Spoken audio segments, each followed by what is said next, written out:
So in this video, I'm going to be showing you how to repair a pair of socks. So these were my first proper knitted pair of socks, made in 4-ply with just basic vanilla socks with a rib. But they got in the washing machine and got stuck in the drum. I didn't have them in a net. And look what's gone and happened. One is really bad. You can see that one here. But the other one isn't too bad. I made them with this Tivoli wool I got in St. Vincent de Paul's charity shop. It was a euro ball. I was just giving it a go, and I think because it was older wool, it's degraded a little bit, and that's probably what's caused such bad um, deterioration. I only wore them a little bit, like you can see on the other sock. They're really worn down on the pads of the feet, even though I only wore them a little bit. So yeah, so I'm gonna have to repair that one, but the other one, it's just I'm gonna just have to rip all this back because that is just too much to repair. It just kind of got stuck at the side of the drum of the machine. In future, I'll be putting them in a net. So here I am, just ripping it all back. No other choice. Um, Back to the furthest point where I can actually pick up those stitches on the needle. They're quite small, so it took a little while to rip them back. So the needles I'm using are Zing needles, the 2.5 millimeter circular ones. This is what I usually use using the magic loop technique to make socks. Um, and I just pick them up all the way around and then divide them. They're I really like those types of needles. They're nice to work with because the color on them makes it easier to see the actual um the stitches, unless you're using red and the needle is red itself. But yeah, they're a bit easier to see, easier on the eyes. So I've picked up those stitches and split them in half, but I need to actually attach my wool again. So I'm going to splice this. So this is a great technique for something where you don't want to have like a bump, because this is in a sock and it might be on like the sole. That really would bug you. So the first thing to do is to split the end of the wool. I'm using a darning needle here. So you split the end both sides, and then you just add moisture to them and friction. So it just literally just add a bit of moisture to your palm and then rub between your palm, and they will actually layer together. So a bit moisture on your palm, layer them on top of each other like that, and then literally rub them together, and they will actually splice and felt together. It's a great way to join your your wool without having a little knot in it. Like if it's on a side seam or not, it's fine, but and it's actually nice and tight on it. So that's me then knitting them now. When I put them on, I didn't put them on purlwise, so you can see I'm knitting through the back of the loop, which it's fine. It works. It's grand. If I had have actually I put them on properly, I'd be knitting the correct way. I'm a little bit slow here as well because I'm doing it while trying to keep underneath the camera lens.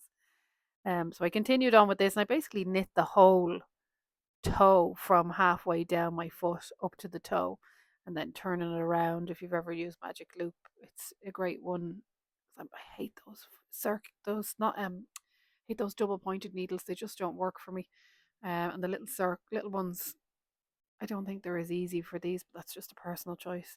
Now there was a rib down the foot, down the top of it, so I'm on the rib section here.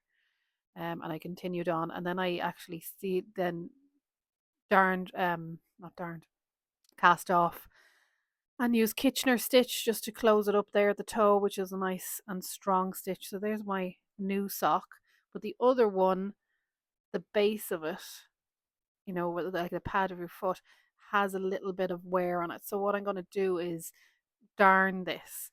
Now, so you can see that there's a little hole in it, and I think the other one needed a little bit extra. So I'm going to use the same wool because I still have a bit left.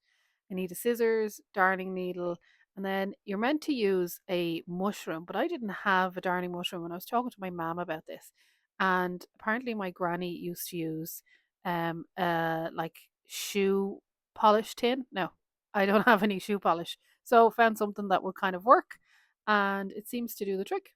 I'm keeping those bands on the wool all the time so I know what it is, and when I store them away. So when you start off, try not to use too long of a piece of yarn because otherwise it'll get all knotty. Um, Grab your whatever you decide to use. If you have a darning mushroom, they're dead handy. I just didn't have one, and I thought, well, I'll give this a go, and it seems to work fine. Basically, you just want something to stretch out and hold the sock so that you don't actually sew the sock closed. So you can see it's very like a darning mushroom. I've seen people do this with oranges as well. So what you do is you want this. This is like my way of darning. It's not Swiss darning. I'm literally just going to go back and forth, picking up stitches as I go. You can see at the start there, I'm just going back on myself to keep that first stitch in place, and I'm just going to go in and out through picking up stitches, weaving through it, then flip that over and go back the other way. And you just continue on like this until that area is completely covered. And I'm actually going further past it because the edge stitches might be a little bit delicate. So just continue on like this and then go back the opposite way. So you're doing ones horizontally and then ones vertically and then weaving them in together. I just thought, you know what? I'm not going there. It's the sole of my foot. It's not going to be visible. This is just about creating a bit more strength to it. I don't really need to do a Swiss darn, which is for anybody who doesn't know, Swiss darn is where you actually create new stitches. So you're darning using loops, like so it looks like the knitted garment. The finished thing will actually look like the knitted garment. You can see me just going back and forth there.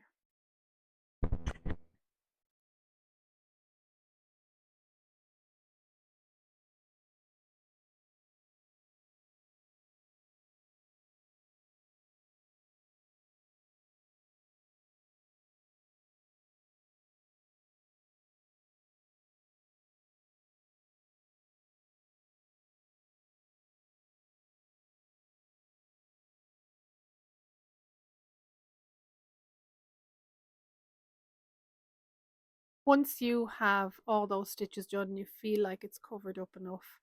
I can then just trim off because I've back stitched at the start and I just did a little back stitch just to weave that in.